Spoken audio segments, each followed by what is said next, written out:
जय श्री स्वामीनारायण। सुप्रभात। कैसे हो बच्चों? कैसी चल रही है पढ़ाई? ठीक चल रही है ना? आई होप ठीक चल रही होगी। आज हम 7 चैप्टर करेंगे। 6 चैप्टर आपको नहीं करना है, ठीक है? इसलिए डायरेक्ट 7 चैप्टर करेंगे। 7 चैप्टर का नाम है बेटी के नाम। यहाँ पे पाठ का परिचय है। स्वतंत्र भारत के प्रथम प्रधानमंत्री पंडित जवाहरलाल नेहरू ने नैनी जेल से अपनी बेटी इंदिरा को जो पत्र लिखे थे वे बाद में पुस्तक रूप में प्रकाशित हुए। मतलब यहाँ पे जब भारत स्वतंत्र नहीं हुआ था तब पंडित जवाहरलाल नेहरू है वो हमारे प्रथम प्रधानमंत्री थे, पर उससे पहले अब वो जेल में थे तब वो अपनी बेटी जिसका नाम है नैनी उसको पत्र लिखे थे, तो वो एक बाद में एक पुस्तक बनाई गई, उसमें से ये एक पत्र है। इसमें संस्कृति, इतिहास और स्वतंत्रता आंदोलन का परिचय देते हुए बड़े होकर भारत माता की सेवा करने की प्रेरणा दी गई है। यह एक पत्र है, तो इस पत्र में ऐसा बोला गया है, मतलब बताया गया है कि भारत माता मतलब हमारे देश के लिए हम कुछ कर सके, सेवा कर सके ये बड़े होकर, तो इसके लिए हमें प्रेरणा मिलती है। इसमें जीवन में भय मुक्त होने का सर्वोत्तम उपाय भी बताया गया है कि मतलब हमें डरना नहीं चाहिए। भय मुक्त मतलब डर के बिना, डर के नहीं, डर के बिना सभी जो मुश्किल कठिनाई आती है तो उसका सामना करके उसके उपाय कैसे मिले ये सब बताया गया है, ठीक है? तो पत्र है, तो आपने पत्र पहले भी किए हैं तो उसी तरह से हम ये भी पत्र करेंगे। तो सबसे पहले यहाँ पे उसका पता आता है। तो सबसे पहले यहाँ पे है नैनी जेल, इलाहाबाद, 26 अक्टूबर 1930। प्रिय इंदिरा, किसको लिख रहे हैं? इंदिरा को लिख रहे हैं, तो उसका नाम। उसके बाद लिखना स्टार्ट होता है। जन्मदिन पर तुम्हें कई उपहार मिलते रहे हैं, शुभकामनाएं भी दी जाती है। मतलब यहाँ पे कह रहे हैं क्या, अगर जन्मदिन हो तो कहीं उपहार, भेंट, गिफ्ट मिलते हैं, आपको भी मिलते हैं ना। उसी तरह से यहाँ पे जवाहरलाल नेहरू ने अपनी बेटी को कहा कि जन्मदिन के ऊपर बहुत उपहार मिले होंगे, शुभकामनाएं मिली होगी, पर मैं इस जेल में बैठा तुम्हें क्या उपहार भेज सकता हूँ। मतलब वो तो जेल में थे ना, तो जेल में ये सब नहीं हो सकता कि किसी को गिफ्ट दे या ऐसे। तो उसने बोला कि मैं तो जेल में हूँ इसलिए गिफ्ट नहीं दे सकता।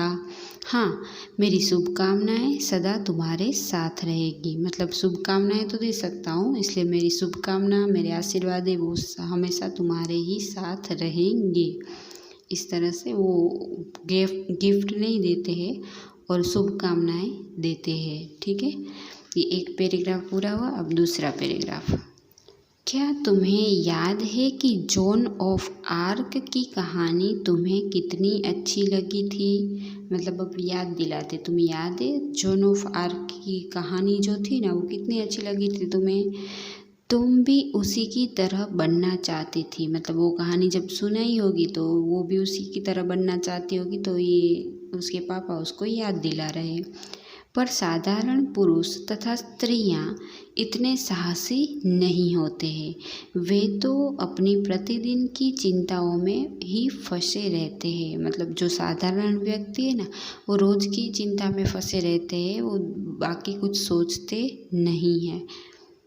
परंतु एक समय ऐसा आ जाता है कि किसी महान उद्देश्य की पूर्ति के लिए सभी लोगों में असीम उत्साह भर जाते हैं। पर मतलब एक दिन ऐसा आता है कि किसी की कहानी सुने या कुछ ऐसा हम जाने तो हमारे अंदर भी उत्साह बहुत सारा भर जाता है। असीम मतलब जिसकी सीमा नहीं हो, बहुत ज़्यादा। साधारण पुरुष वीर बन जाते हैं और स्त्रियां वीरांगनाएं बन जाती है। उसमें से साधारण व्यक्ति होते हैं ना, पुरुष होते हैं, वो क्या बन जाते हैं? वीर बन जाते हैं। और स्त्रियां जो होती है वो वीरांगना बन जाती है। हम पुरुष के लिए अलग शब्द यूज़ करेंगे और स्त्री के लिए अलग शब्द यूज़ करेंगे। तो वीर तो वीरांगनाएं, ठीक है?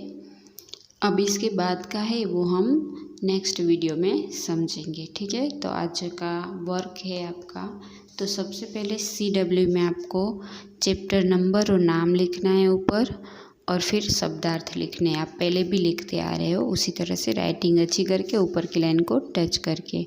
सबसे पहले है शुभकामना, तो किसी के भले की इच्छा रखना। असीम तो सीमा रहित, बहुत अधिक। लज्जित तो शर्मिंदा होना, मतलब शर्म आना। आंदोलन तो मुहिम, संघर्ष। कर्तव्य तो दायित्व। पूर्ति तो पूरा करना। फिर जोन ऑफ आर्क तो एक ये फ्रांस की एक वीर स्त्री है।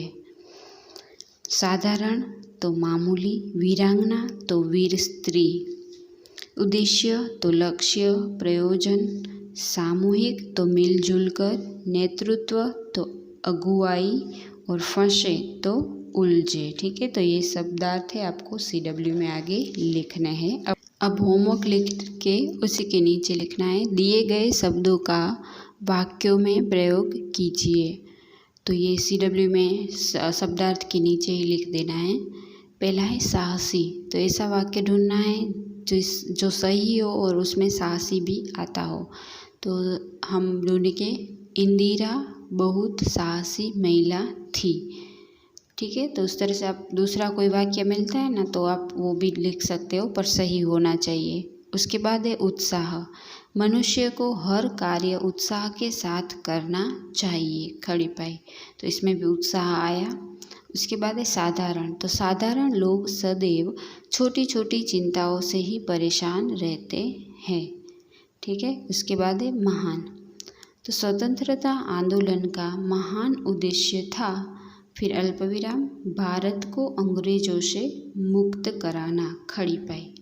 ठीक है, तो ये है, आपको टेक्स्ट बुक में पेंसिल से लिख लेना है, अच्छी राइटिंग करके ऊपर की लाइन को टच करके। ठीक है, और CW में आगे लिखना है। ठीक है, तो अब ये CW का वर्क हो गया। अब होमवर्क, तो होमवर्क में है अ लगाकर इन शब्दों के विपरीत अर्थ बनाइए। पेज नंबर 54 में है।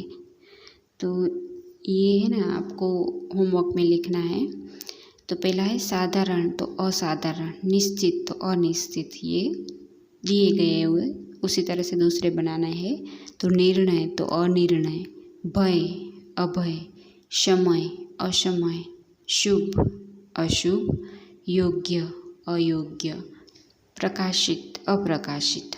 उसके बाद है पर्यायवाची शब्द, तो उसके समान शब्द आते हैं ना, वैसे ढूंढने हैं। तो भारत तो हिंदुस्तान, और भारतवर्ष दो दो लिखने हैं। ठीक है, तो दो लिखे।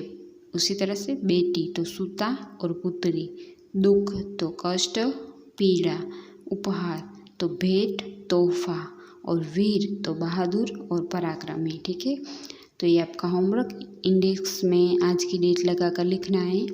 विपरीत शब्द और पर्यायवाची शब्द, मतलब विलोम शब्द भी लिख सकते हो, विलोम और पर्यायवाची शब्द, इस तरह से इंडेक्स में लिखना है।